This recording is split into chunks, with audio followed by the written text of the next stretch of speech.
రామాయణానుభవం బాలకాండ. రామాయణానుభవం 3.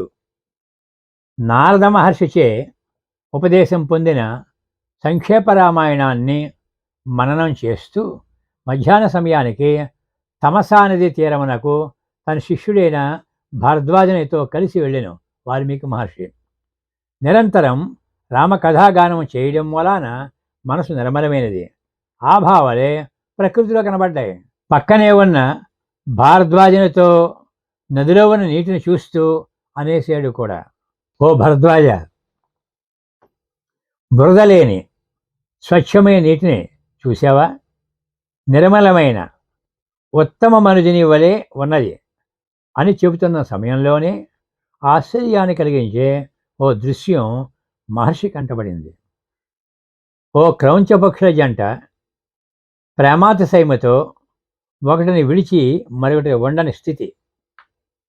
ఆ సమయంలో ఓ బోయేవాడు ఆ జంటలో మగపక్షిని బాణంతో కొట్టేశాడు.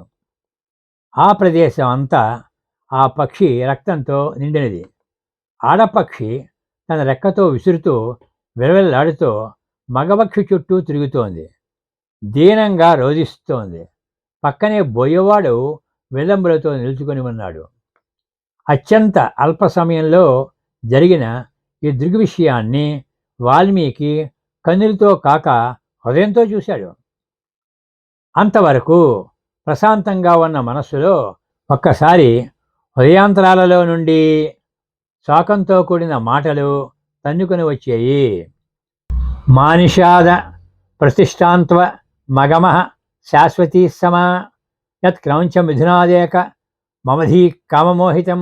ఓ కిరాతకుడా, నీవు కామవశాన క్రౌంచపక్షుల జంట నుండి మగపక్షిని చంపినావు కనుక నీవు చాలా కాలం లోకంలో అప్రతిష్టతను పొందుదువు. వాల్మీకి నోటి నుండి వెంబడి వచ్చిన మాటలు ఏదో శాపంగా కనపడుతున్నాయి అని చింతిస్తున్నాడు.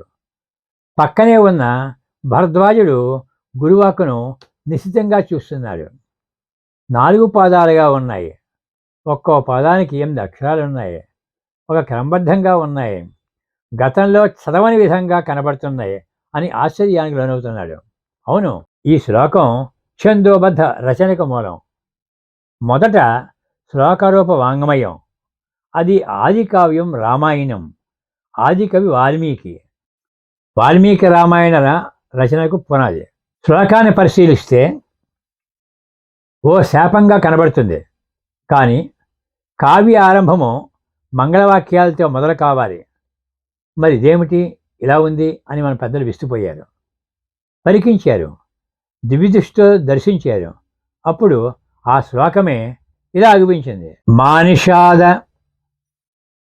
లక్ష్మికి నివాస స్థానమైన విష్ణువా, త్వం, నీవు, యత్, ఏ కారణం వలన, క్రౌంచమిథునాత్, రాక్షస దంపతులైన రావణ మండోదరుల నుండి, కామమోహితం, కామ పరవశమగు ఏకం, ఒకడైన రావణుని, అవధి, శాశ్వతి, స్థిరములైన సంవత్సరమరియందు, ప్రతిష్టాం, మహస్యమును, ఆగమ పొందితివి.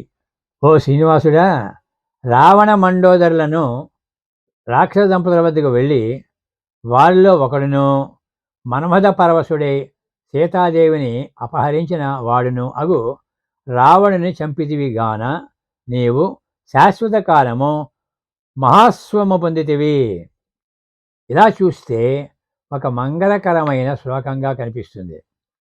ఈ ఛందోబద్ధమైన శ్లోకాన్ని గురు శిష్యులిద్దరూ స్మరణ చేస్తూ వికారానికి లోనైన మనసులతో ఆశ్రమం చేరారు. వాల్మీకి మహర్షి ఆచమనం చేసి తదేక దృష్టితో శ్లోకాన్ని స్మరణం చేయడం ప్రారంభించాడు.